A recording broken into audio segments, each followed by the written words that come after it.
అమగ్నివర్ణాం తపసాజ్వలంతీం వైరోచనీం కర్మఫలేషు దుష్టాం దుర్గాం దేవీగుం శరణమహం ప్రపద్యే సుతరసితరసే నమః.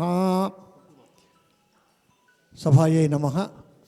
సభలో ఉన్న మా అత్యంత ఆప్తులైనటువంటి ఆహితాగ్నులు, వేద పండితులు విష్ణుపట్ల ఆంజనేయ సేనల గారు, అలాగే మా సోదరతుల్యులు, మంచి యాజ్ఞికులు, వేద పండితులు విష్ణుపట్ల సూర్యనారాయణ ఘనపాటి గారు, సోదరులు మా శృంగేరి సంస్థానం ఆస్థాన పండితులు, పౌరాణికులు చంద్రశేఖర శాస్త్రి గారి శిష్యులు సోదరుడు బాచంపల్లి సంతోష్ కుమార్ శాస్త్రి గారు, ఈ సభకంతటికి నిర్వాహకులైనటువంటి మా కామేశ్వర శర్మ గారు చాలా కాలం నుంచి పరోక్ష పరిచయం ఉంది, కొద్దిగా 1-2 సార్లు ప్రత్యక్ష పరిచయం ఉంది.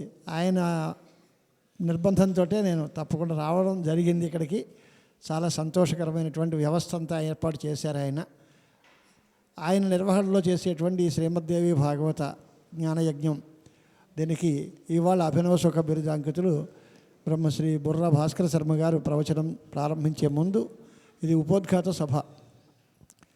సంక్షిప్తంగా ఆయన 9 రోజుల పాటు చెప్పే కార్యక్రమానికి మేము విస్తీర్ణమైన భూమిక వేయాల్సిన అవసరం లేదు, కానీ ఆయనే చెప్తారు.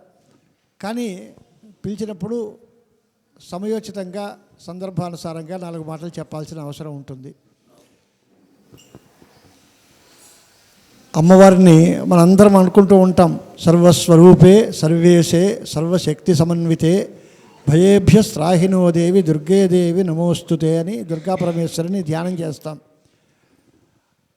మరి ఈ క్షేత్రం భ్రమరాంబిక మల్లికార్జున స్వామి వారి యొక్క క్షేత్రం. కనక అమ్మవారు అక్కడ విజయవాడలో కనకదుర్గ అమ్మవారి దగ్గర ఉన్నారు. అనేక చోట్ల కామాక్షిదేవి, శారదాదేవి, మధుర మీనాక్షిదేవి రకరకాల పేర్లతోటి పిలుస్తారు. అన్నిటికీ కలిపి ఒకే పేరుతో పిలవాలి అంటే ఏమని పిలవాలి? ఏ ఊర్లో ఎక్కడికక్కడ కాకుండా అందరినీ కలిపి ఏ పేరుతో పిలవాలి అంటే శ్రీమద్దేవి భాగవతం మనకి చెప్పింది శ్రీ భువనేశ్వరి అనే పేరుతో పిలిస్తే ఈ ప్రపంచం అంతా దానిలో ఉంటుంది. అంచేత భువనేశ్వరి స్తుతి, భువనేశ్వరి మాత ఆమె యొక్క అనుగ్రహం పొందాలి అంటే ఈ భేదాలన్నీ పోయి అన్నీ కలిపి దానిలోనే ఉంటాయి. జగద్గురువులు శంకర విజయేంద్ర సరస్వతి స్వాముల వారి యొక్క ఆదేశం మేరకు కామేశ్వర శర్మ గారు ఇలా విస్తృతంగా ధర్మ ప్రచారాలు చేస్తున్నారు. అనేక కార్యక్రమాల్లో ఆయనతో పాటు విష్ణుపట్ల సుబ్రహ్మణ్య దీక్ష చలక్షణ ఘనపాటి గారు రావటం, మేమందరం అక్కడ పేరూరు గ్రామంలో కూడా కలవటం జరిగింది.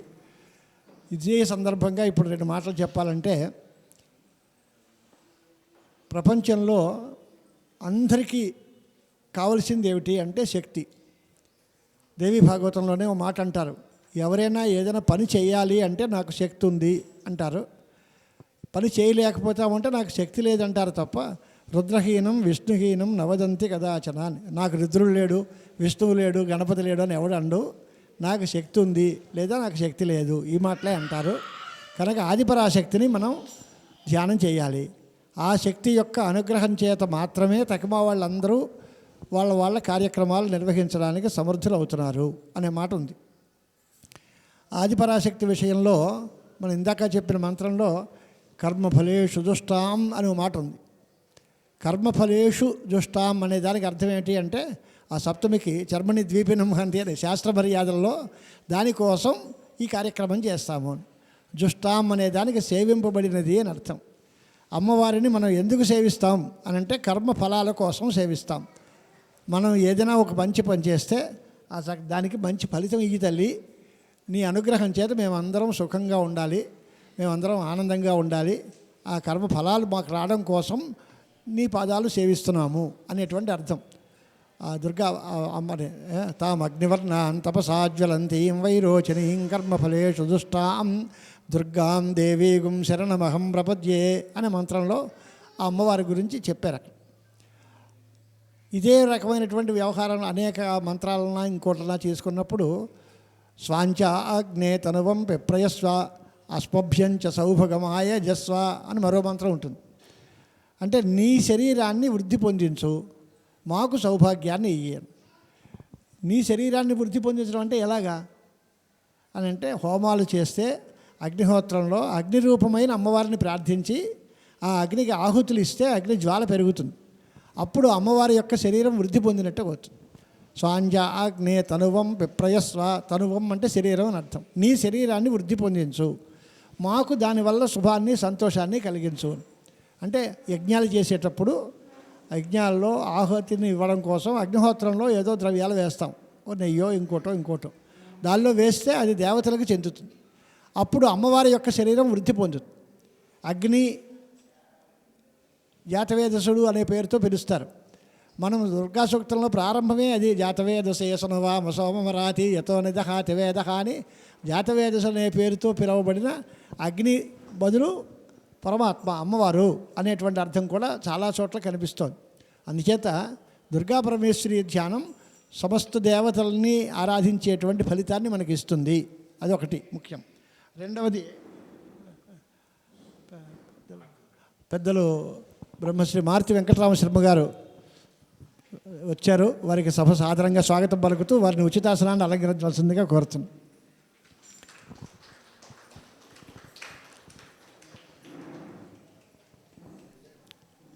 నమస్కారం. రండి. ఈ సందర్భంగా దేవీ భాగవతం గురించి సంక్షిప్తంగా చెప్పాలి అంటే, శ్రీమద్ దేవీ భాగవతాన్ని ఎవరు రాశారు, ఎవరు చెప్పారు? మొదటి ప్రశ్న. అంటే వటపత్రశేయ అయిన శ్రీమన్నారాయణమూర్తికి అమ్మవారే స్వయంగా చెప్పింది. అది మొదటి ప్రశ్న. అది భాగవతాన్ని రాసింది ఎవరు? వేదవ్యాస మహర్షి అంటాం, కానీ దాన్ని ఆయన విస్తరింపజేశారు. కానీ రాసింది ఎవరు అంటే జగదంబ ఆదిపరాశక్తే చెప్పింది. ఎవరికి అంటే వటపత్రశాయి బాలముకుందుడికి అని పేరు. కరారవిందేన పదారవిందం ముఖారవిందే వినివేశయంతం వటస్య పత్రస్య పుటేశయానం బాలం ముకుందం మనసాస్మరామి అని. వటపత్రశాయిగా ఉన్నప్పుడు శ్రీమన్నారాయణమూర్తి ఆయన చిన్నతనంలో ఆయనకి ఆ పరాశక్తి ఆదిపరాశక్తి అయిన భువనేశ్వరి మాత శ్లోకార్థంతో ఈ ఉపదేశం చేసింది. దానిలో సారం ఏమని చెప్పింది అంటే, సర్వమేవ అహం, సర్వయేవ అహం, అంతా సర్వం, ప్రపంచం సర్వం కల్విదం బ్రహ్మ అని ఉపనిషత్తు. ఆ సర్వం కల్విదం బ్రహ్మ అనే ఉపనిషత్తు యొక్క సారాన్నే ఆవిడ చెప్పింది. అంటే ఈ ప్రపంచం అంతా నేనే అంది ఒక ముక్కలో. దాన్ని విస్తరించి చూస్తే మనుషులు, గంధర్వులు, దేవతలు, అనేక రకాల పశుపక్ష్యాదులు ఇవన్నీ కూడా తేడాలు కనిపిస్తూ ఉన్నా అంతా అమ్మవారి తత్వమే, అంతా నేనే అనేటువంటి మాట ముందు ఆవిడ చెప్పింది. దానిని బాగా అర్థం చేసుకుని జ్ఞాపకం పెట్టుకున్న రోజులు ఉన్నాయి కొన్ని. తర్వాత వాళ్ళందరూ మరిచిపోయారు పాపం, బ్రహ్మ విష్ణు మహేశ్వరులు కూడా. అప్పుడు మళ్ళీ మణిద్వీపానికి వీళ్ళందరినీ ఓ విమానంలో తీసుకెళ్ళి తృతీయ స్కంధంలో ఉన్న కథ బాగా చెప్తారు ఆయన. మంచి జనాకర్షణగా చెప్పే అలవాటు గల మనిషి భాస్కర శర్మ గారు. అక్కడ మళ్ళీ తిరిగి ఉపదేశం చేసింది. నేను మళ్ళీ జ్ఞాపకం చేసుకోలేదమ్మా, ఎప్పుడో చెప్పావు, ఏదో లీలగా గుర్తుంది, మరొకసారి చెప్పు అని విష్ణుమూర్తి అడిగితే ఆ తత్వాన్ని మళ్ళీ చెప్పి వాళ్ళ ముగ్గురికి, బ్రహ్మ విష్ణు మహేశ్వరుల ముగ్గురికి మహాకాళి, మహాలక్ష్మి, మహాసరస్వతి అనే శక్తుల్ని ప్రసాదించి వీళ్ళ యొక్క సహకారంతో మీ కార్యక్రమాలు నిర్వహించండి అని బ్రహ్మకి మహాసరస్వతిని, విష్ణుమూర్తికి మహాలక్ష్మిని, పరమశివుడికి కాళీ శక్తిని ప్రసాదించి వీరి యొక్క సహకారంతో మీరు కార్యక్రమాలు చేసుకోండి అని. చివరిలో ఇంకొక మాట ఏం చెప్పారంటే, వస్తుతః ఉన్నది నేనే, కానీ నేనే రెండు రూపాలు ధరించాను, పురుష రూపంగాను స్త్రీ రూపంగాను ఉన్నాను. ఒకడు శివుడు కానీ ఇంకోటి శక్తిగాను ఉన్నారు, కానీ మా ఇద్దరికీ భేదం చూడొద్దు. భేదకృత్ పాపకృత్ భవేత్. దేవీ గీత అని అద్భుతమైన గీత, 5-6 అధ్యాయాలు హిమవంతుడికి చెబుతుంది అమ్మవారు. చాలా చెప్పినటువంటి సమస్త శాస్త్ర సారం, వేదాంత సారం అంతా దానిలో ఉంది. దానిలో కూడా అమ్మవారి ఉపదేశం ఏమిటి అంటే, నేనే ఉన్నాను, నేను ఒక్కదాన్నే ఉన్నాను, ప్రపంచమంతా నిండి ఉన్నది నేనే సత్యము, తకమాదంతా నా మాయ చేత కల్పింపబడిన జగత్తు అనేటువంటి మాట. సదైకత్వం న భేదోస్తి, ఎప్పుడూ ఏకత్వమే తప్ప భేదం లేదు. అలాగే ఈ ప్రపంచమంతా ఉన్నది అమ్మవారి తత్వమే. నీరు ఉంటుంది, నీరు గ్లాసుతో తీసుకుంటాం, చెంబుతో తీసుకుంటాం, బిందెలతో తీస్తాం, బాల్చీలతో తీస్తాం. ఆకారం ఏదైనా, గ్లాస్ అయినా చెంబు అయినా ఏదైనా లోపల ఉన్న నీరు అదే కదా. అలాగే చైతన్యం అనేది ఒకటే. ఆ చైతన్యమే ఈ ఉపాధి భేదముల చేత రకరకాలుగా కనిపిస్తోంది. కనుక సమస్త జగదంతర్యామి అయినటువంటి ఆ పరాశక్తిని మనం భావన చేసి ఆవిడ అనుగ్రహాన్ని పొందడం కోసం శ్రీమద్దేవి భాగవతం పారాయణ చేయటం. ఇంకో విశేషం ఏంటంటే కృష్ణ భాగవతానికి దేవి భాగవతానికి తేడా ఏంటి అంటే, కృష్ణ భాగవతాన్ని శ్రీ శుకాచార్యుల వారు పరీక్షిత్ మహారాజుకి చెప్పారు. అక్కడ వినేవాడు తండ్రి, చెప్పేవాడు కొడుకు. ఇక్కడ ఈ భాగవతం దగ్గరకు వచ్చేసరికి చెప్పే ఆయన తండ్రి గారు, వినేవాడు కొడుకు. జనమేజయ మహారాజా వారికి వేదవ్యాస భగవానుడు చెప్పారు. దానికి దీనికి తేడా అంటే శ్రీశుకులకి కూడా తండ్రి గురువు అయినటువంటి వేదవ్యాస మహర్షే ఈ దేవీ భాగవతాన్ని జనమేజయ మహారాజుకి చెప్పినట్టుగా కథ ఉంది. దానిలో ఇంకొక మాట, అంటే సమాజంలో ఈ మాట అందరూ పెద్ద అంగీకరిస్తారా లేదా తెలియదు, కానీ వేదవ్యాసుల వారు చెప్పిన మాట ఏంటి అంటే, భాగవత సప్తాహం చేసిన తర్వాత పరీక్షిత్ మహారాజు గారికి పూర్తిగా ముక్తి కలగలేదు.